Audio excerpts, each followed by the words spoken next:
2025 was a great year for Dokkan, but I feel like a lot of people have forgotten about many of the amazing units that came out this year. So in this video, I want to talk about the 10 most underrated units that came out in 2025. This is my opinion, so feel free to let me know yours in the comments. Subscribe if you're new, and now let's get straight into the 10th spot. For our number 10 spot, I've got the LR Gohan and Bratz. We all know he's very good. His team is unfortunately kind of mid, and we all know he's also very orb hungry. This unit has orb changing though, which is good. Unfortunately, the dodge is linked to his mid team, which is youth. That kind of sucks. But, you know, he's got a good fail safe. Even if the dodge doesn't work out, he's got, you know, some very solid defense in both his forms. His first form is definitely more support oriented. And the second form also has pretty good support too. So I guess he's just like an all-around good support unit. And I feel like a lot of people missed out on this unit because it came right after everyone dumped their stones into all those insane GDC banners. Also, it was a very skippable banner because of how mid the team was. This is definitely a good card. It's just the team really holds it back. So I'd say it's an underrated unit because of the team pretty much. So many people kind of didn't even give this card a chance just because they knew the youth team was pretty poo. A pretty interesting thing that most people do forget about is that he does give dodge support to his team, which is kind of crazy. Dodge support is always something very interesting to see, just like how damage reduction support is one of the most busted things in the game too. So, I mean, I wouldn't sleep on this unit, especially if more youth characters do come out later on in the year. Well, not later on in the year, I'd say next year.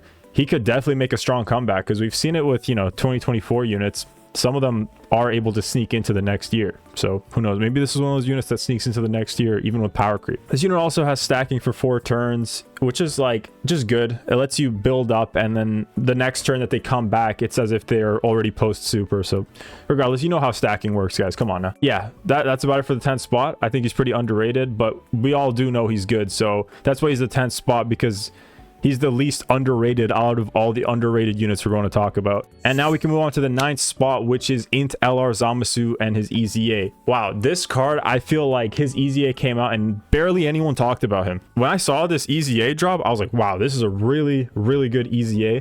And I think you can even tell that by some of the showcases that are on YouTube. But like, a lot of people glossed over this unit just because there were so many good options already for that villains team. And also, all the shine was taken away by SSJ4 Gogeta, and also basically every other unit that came out during GDC. It's just this EZA came out and was just completely overshadowed, even though it was such an amazing EZA. I mean, it's got great post defense super, great links. Like, I mean, Big Bad Bosses is just like, I mean, you have that link, that's already an insane stat boost. You've also got a 70% chance to nullify unarmed super, which is crazy, and he has a guaranteed chance to nullify the unarmed supers if he has 10 orbs. So that's already crazy. This unit has tons of stats, multiple kinds of orb changing. So it changes to int orbs, and then also has rainbow orb changing. I think the rainbow orb changing is limited, but regardless, 2 kinds of orb changing for any amount of the fight is really useful, especially for a unit that does, you know, need some orbs. But the good thing about this unit is it's not greedy for the orbs. Like, you can give the orbs to someone else and this unit won't suffer that much because you're pretty much getting 24 ki almost every attack anyways on the team that this unit is run on. You've also got healing, which is very handy, and there is this part of their passive that says for attacks like received or evaded, which just instantly makes it so much more useful because you can give a full dodge build on this character and they'll still be profiting from all those buffs, which is great. And obviously you've got built-in additionals and crits. This is just a magnificent EZA. I think it's just completely underrated because no one even gave it a chance. So yeah, I mean, that's about it for Zamasu, but man, what an amazing card. I think they did a really good job with this EZA. Now let's move on to number 8, which is the SSJ2 BoJack Movie Gohan EZA. This guy was called a stat merchant as soon as they dropped the details. I mean, I'll tell you why though, and it's because he was a stat merchant and everyone saw that he would lose his guard and lose his damage reduction after 4 turns, which is like really painful for a card like this. Like, I think they should have at least let him keep his guard. Maybe we could let the damage reduction drop off or something. I know he stacks up on 18 keys, which is a good thing, but the other good thing about this unit is it still works, which is very impressive. So thanks to all these insane stats and the stacking, by the time that stuff does go away, he is still relatively viable. It's just there's so many better options, and his main team would probably be the youth team, which is once again a team that struggles hard. And you know, if you would run him on a hybrid Saiyans or something like that, I'm sure there's going to be a new team for all that. There's just better options, sadly. But I wouldn't say he's bad. I'd say he's pretty underrated. He's also probably one of the most fun cards in the game, and he has a nuking passive for 10% attack and defense per orb, which is really cool. Yeah, basically I just say he suffers because he's orb hungry, and the leader of his team is also orb hungry, and the team that he's on kind of sucks. So yeah, I mean, those are some pretty bad reasons that hold him back quite a bit, but he is a really, you know, cool card and pretty good too. So I'd say he's quite underrated. Honestly, one of my favorite arts in the game. I really do love this card. The whole Beast Gohan LR was actually based on this guy. That's a fun fact for you guys. Up next, we've got number 7, and that is going to be Mercenary Tao, the leader of the all-new mission execution category that kind of came out of nowhere and is actually quite good. But this Tao was actually mind-blowingly good. Like, completely underrated. I feel like people forgot about him so quick just because he's like on Earthlings and mission execution, like not really the best categories, and he doesn't really have all that many categories that would be run with many like popular teams that get lots of units, and for that reason I think he gets underrated. But the Earthlings team isn't all that bad. Like, there is hope for Earthlings, there is hope for like mission execution. There will be some powerful units on both those categories, so honestly Tao has some hope of re-entering the meta, and the fact that he's one of the hardest hitters in the game is pretty impressive too, for just a random TUR that came out on like a Dokkan Fest at the, you know, like early parts of the year. The only thing is he does require a stunnable boss to hit that super high number, but he's still very solid and has nullifications with 80% damage reduction and some very solid defense. He can also change orbs twice in the fight, which is pretty solid. I think his utility in, you know, fights that allow stunning is insane, and I feel like once Earthlings kind of gets some more buffs and stuff, who knows what kind of free-to-play units we'll get, and who knows what kind of teams are going to come out. I think this guy has a future, and I think people will stop sleeping on him. Like, I know a lot of people think he's cool already, but there's going to be an even bigger crowd following him eventually. I think they just got to act fast, because, you know, if he ages out by the time he gets that support, it's going to be really sad. Now, number 6 spot goes to Pycon, another crazy hard hitting unit with somewhat poor teams. He does have really good dodge, and, you know, he comes with guard, which allows him to take some normal attacks, even if, you know, the dodge fails in some of these tough battles. So once again, not too much to say with this guy. He's just got insane stats post super. He's got his lock-in mode, which is pretty much unique to him besides like hit, but hit is slightly different. Regardless, same idea. You know what I mean. Man, this Pycon is such a cool unit that so many people sleep on. He really, like, I feel like he put up some headlines when he came out, but people instantly forgot about him because, like, there really isn't that many teams for him. That's the thing. He doesn't have teams. He's only fit on many teams, but he's definitely a good card, and people just kind of put him down right away. Not a lot of people also summoned for him because he was a carnival banner and only had 200% leader skill because of that. A bit of a struggle to run this guy on a good meta team, but man, is he fun if you can actually get him into some content. It's just, yeah, this team's kind of suck. Now, next unit I want to talk about is definitely a sleeper pick, and that's the Easy A physical pan that came out during the whole GT Heroes celebration during the GDC. You know, like, she's not like the most outstanding unit, right? Hear me out. She's basically just here because she's a side Easy A with like a really good setup as a filler unit. Like, you can actually throw her in the team and she'll do great. Arguably, I'd say she gets even more utility on the team than the super Easy A for SSJ4 AGL Vegeta. So I'd say, like, her being a better pick than a second anniversary super Easy A automatically makes her good. And also, I just think a lot of people slept on her because she's just literally like a random physical pan that, like, you probably have rainbowed in your box, and then all of a sudden she got this Easy A and has 90% chance to dodge on the GT Heroes team, which is pretty damn good. 90% chance, that's like rivaling UI. And if you give her like a full dodge build, you're almost dodging all the time. She also has very good support for the teams that she's on, the 2 teams that she's on. Sadly, she's only good on those 2 teams. But besides all the limitations, well, the limitations being that she's only available on 2 teams, is that I think she's still very underrated for a non-important unit. Like, she came out of nowhere, and usually side Easy A's like this get kind of treated dirty or done dirty, and actually we got something really good and nice that I think a lot of people were happy with. So I'd say this is a very underrated unit, but a lot of people kind of skipped over her because, you know, if you're like a whale and you can just pull all the best units, you would probably just use those. But if you're someone like me who didn't actually pull all the best units, you could throw her on the team and do just fine. Like, you're just floating her, or maybe putting her slot 2. You can even put her in slot 1 with that 90% dodge. It's just like, and she did like 20 million damage or something, at least 10 to 15 million she was doing, because I had the rainbowed version.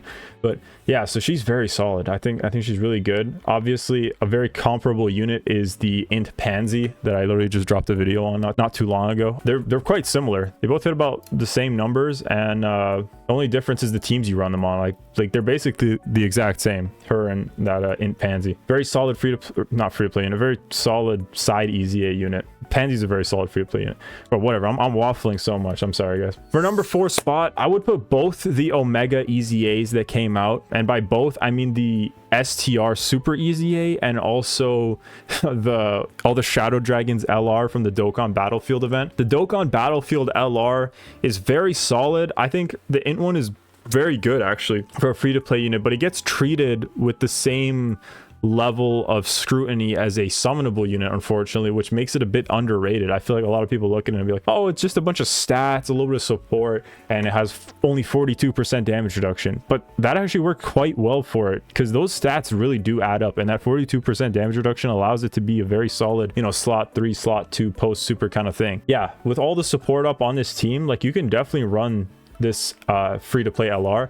And then for the STR Super EZA, it's just a very good support that holds its own. It has great stats, lowers defense, and also has 60% damage reduction with, you know, all the extreme allies up. Yeah, I mean, a lot to actually like about these cards, and they're very slept on.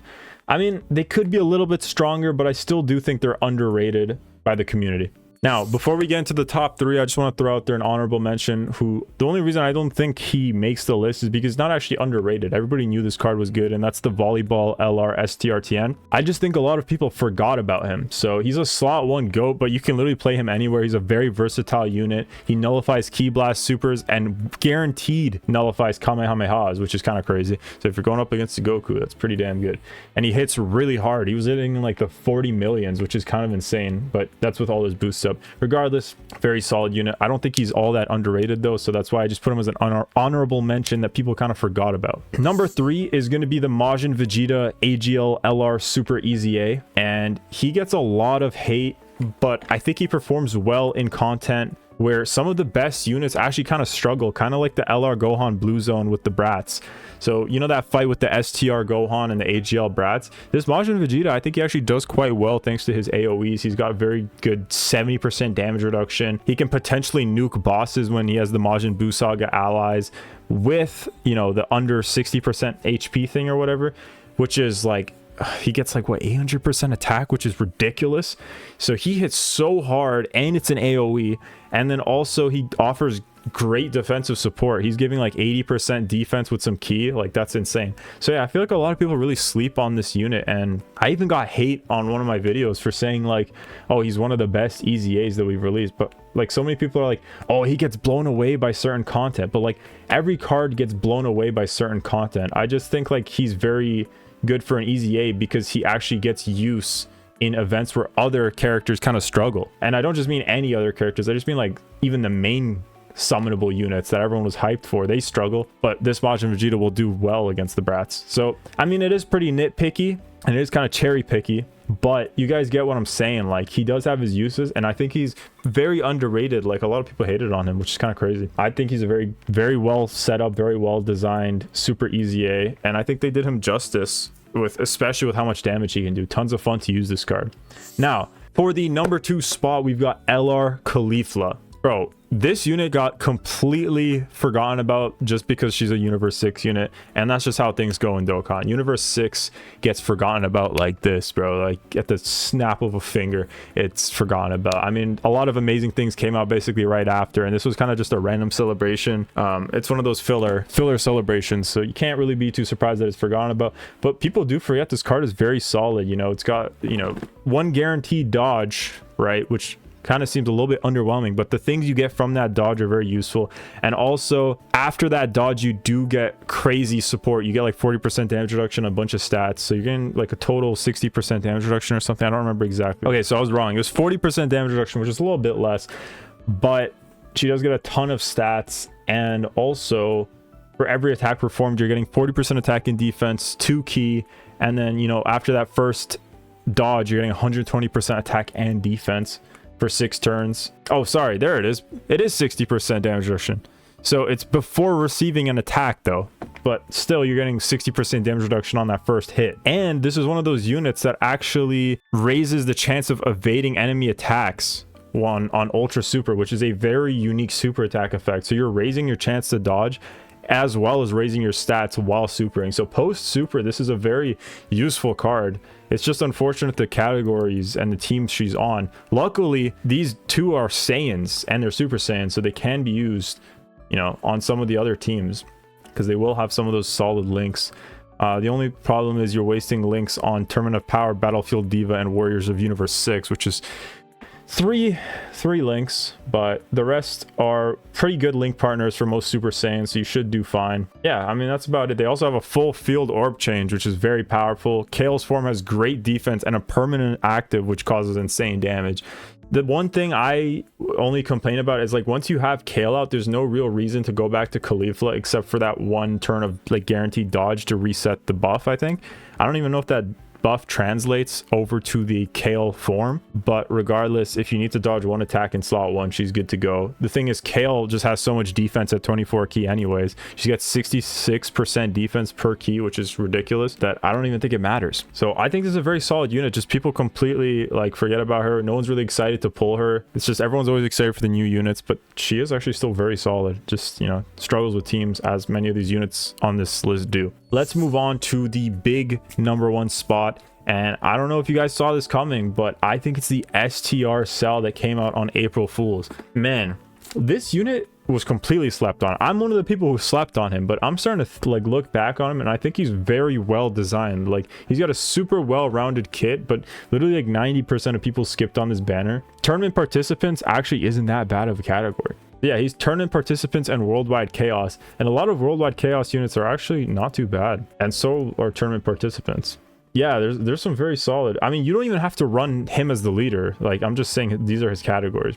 I'd say, like, his only drawback is that you need one other tournament participants unit, but that's not all that hard to pull off if you're running his team anyways. I don't know if they have to be on rotation or if they just have to be on the team, because if it's just on the team, then you just run another cell.